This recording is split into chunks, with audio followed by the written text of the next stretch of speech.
Shalom, salam sejahtera dalam nama Tuhan Yesus Kristus. Kita bertemu lagi pada kesempatan ini untuk merenungkan firman Tuhan yang akan kita baca dari Alkitab. Tapi sebelum kita lanjut, mari kita berdoa. Kita satu dalam doa. Kami bersyukur kepadamu Bapa di dalam nama Tuhan Yesus Kristus. Kami percaya Engkau memberikan kami kesempatan untuk membaca dan merenungkan firman Tuhan. Firman-Mu adalah pelita buat hidup kami. Karena itu firman Tuhan merupakan kebutuhan bagi hidup beriman kami. Tolonglah kami supaya kami dapat mengerti firman yang kami dengar dan kami juga boleh menjadi pelaku firman Tuhan.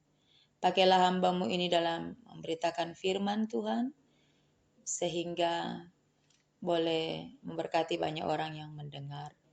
Di dalam nama Tuhan Yesus kami berdoa. Amin. Bapak, Ibu, Saudara yang dikasihi Tuhan, kali ini firman Tuhan akan kita baca dalam kitab Kejadian pasal 50 ayat 15 sampai dengan ayat 21. Kejadian 50 ayat 15 sampai ayat 21 diberi judul Yusuf menghiburkan hati saudara-saudaranya. Ketika saudara-saudara Yusuf melihat bahwa ayah mereka telah mati, berkatalah mereka, boleh jadi Yusuf akan mendendam kita dan membalaskan sepenuhnya kepada kita segala kejahatan yang telah kita lakukan kepadanya.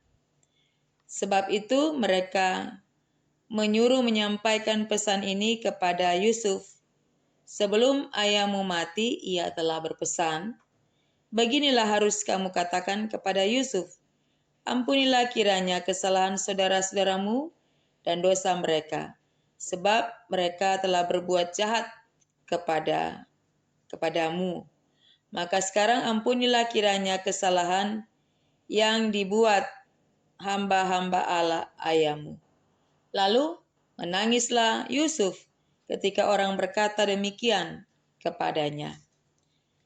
Juga saudara-saudaranya datang sendiri dan sujud di depannya, serta berkata, kami datang untuk menjadi budakmu.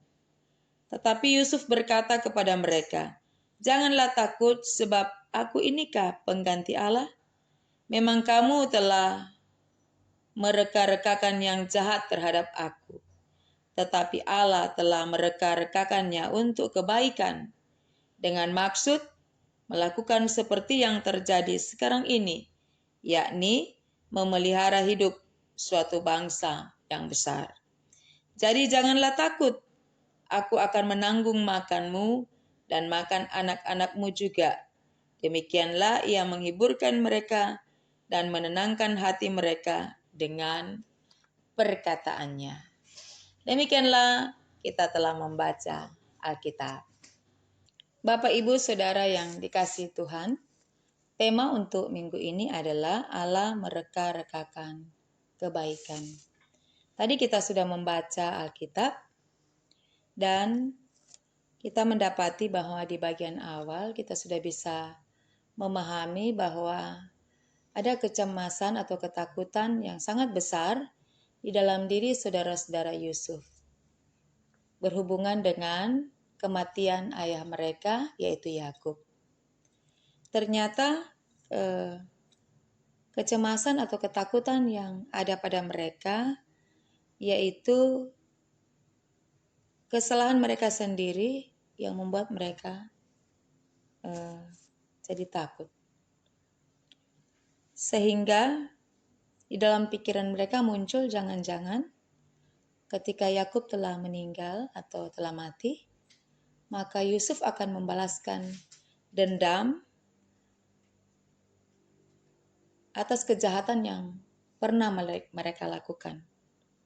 Sehingga untuk mengatasi itu, mereka memakai utusan atau perantara atau mediasi yang akan membantu mereka untuk menyampaikan kepada Yusuf pesan ayahnya. Jadi mereka juga menggunakan nama ayahnya karena mengingat Yusuf adalah orang yang sangat mencintai Yakub.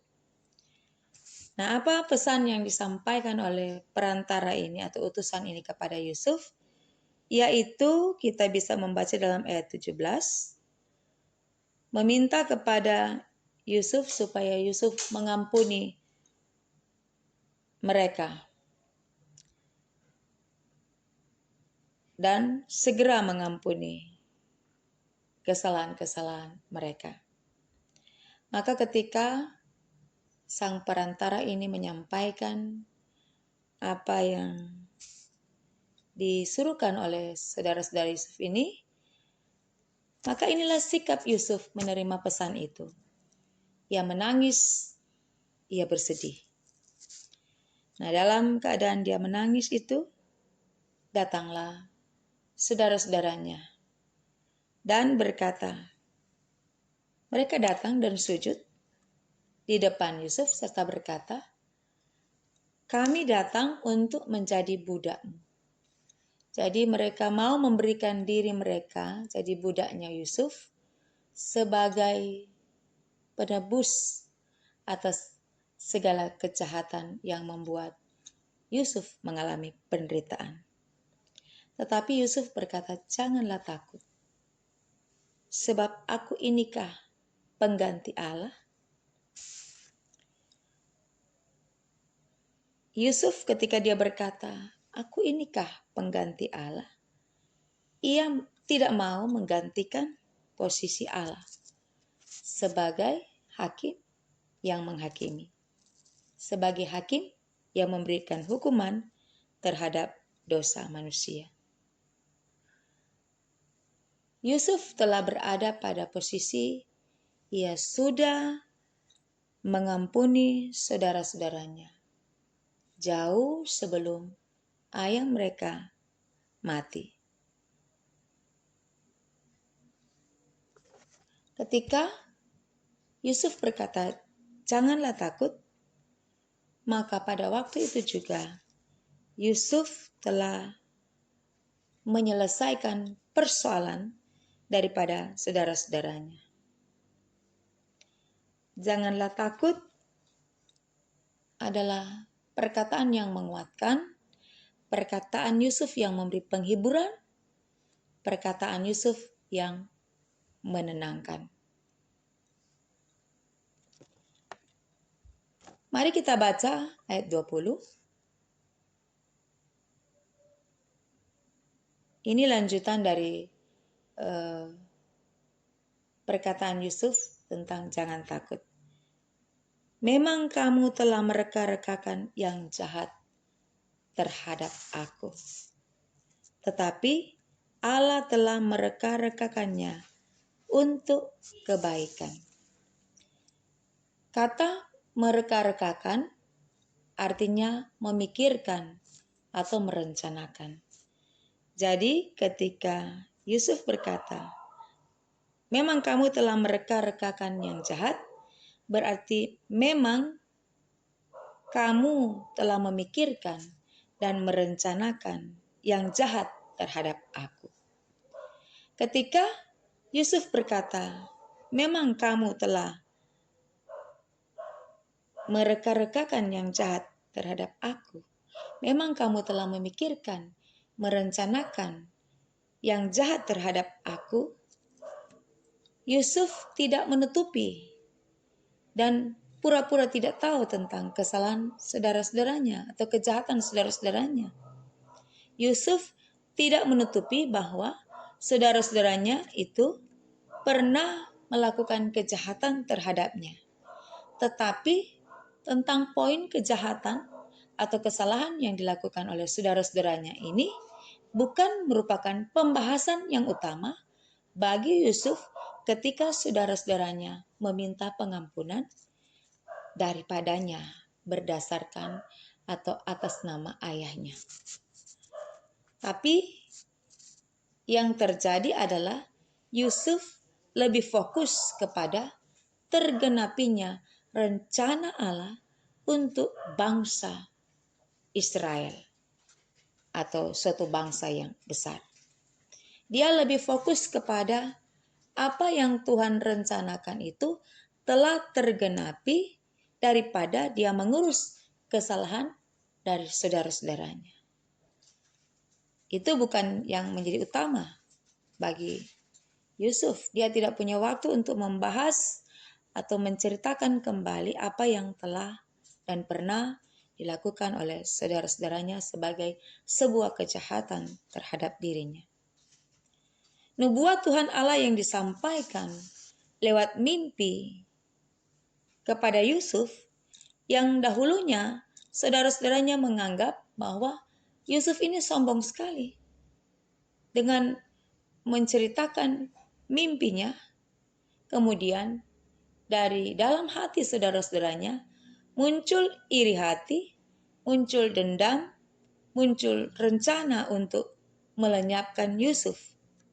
Tetapi pada akhirnya mimpi itu terjadi, mimpi itu menjadi kenyataan. Nubuat itu telah digenapkan. Dan saudara-saudaranya atau saudara-saudara Yusuf tunduk kepada Yusuf. Itu mimpi yang sudah terjadi. Saudara-saudaranya menyembah atau tunduk kepada Yusuf. Bapak Ibu Saudara yang dikasihi Tuhan, Yusuf ditempatkan oleh Allah di Mesir sebagai orang kedua yang menjadi penguasa setelah Firaun. Dia mengalami banyak sekali penderitaan.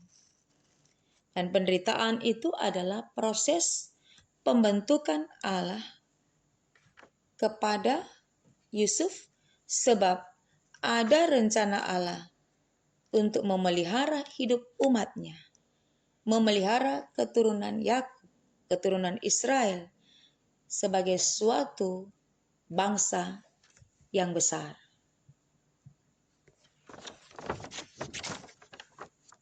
Maka pekerjaan Allah dan rencana Allah selalu yang lebih besar daripada luka batin, luka hati, pengalaman disakiti, atau tersakiti.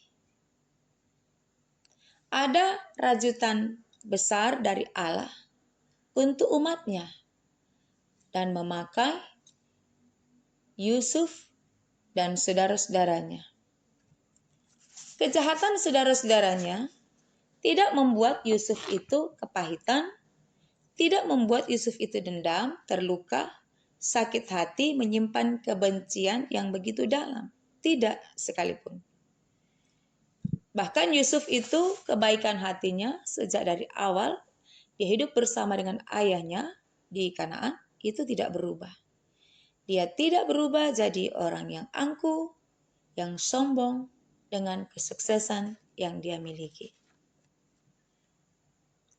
Kembali kita membaca ayat 20, memang kamu telah mereka-rekakan yang jahat terhadap aku. Memang kamu telah merencanakan, memikirkan yang jahat terhadap aku. Tetapi semua itu, semua kejahatan itu telah direka-rekakan Allah untuk kebaikan. Nah, dalam firman ini di ayat 20 secara khusus, Yusuf itu bicara tentang Allah. Bukan dia mau diskusi tentang kejahatan saudara-saudaranya. Bahkan bukan bicara tentang pribadinya sendiri. Bukan tentang dirinya, bukan tentang kesuksesannya di Mesir sebagai penguasa. Tetapi yang mau difokuskan di sini bahwa tentang kepentingan banyak orang, tentang bangsa yang besar, tentang keberlangsungan hidup bangsa Israel, itu yang paling utama. Dan rencana Allah tidak pernah gagal dan tidak dapat digagalkan oleh kejahatan manusia. Dan Tuhan memakai segenap kejahatan atau dosa saudara-saudara Yusuf, Tuhan balikkan menjadi sebuah kebaikan bagi bangsa yang dia pilih. Nah, Bapak Ibu Saudaraku yang dikasihi Tuhan, Yusuf sementara bicara tentang pekerjaan Allah yang terjadi di dalam dan melalui dirinya. Ia fokus pada pekerjaan Allah bagi bangsa Israel yang dikasihi oleh Allah. Dan semua bentuk rencana Allah yang besar itu bertujuan untuk kebaikan. Kita tidak dapat memikirkan dengan pikiran kita yang terbatas tentang rencana Allah yang Dia rencanakan dalam hidup umatnya. Kita tidak sanggup sebab pikiran Allah, cara berpikir Allah tidak sama dengan cara berpikir kita. Allah dapat mengubahkan sesuatu yang buruk menjadi sesuatu yang baik.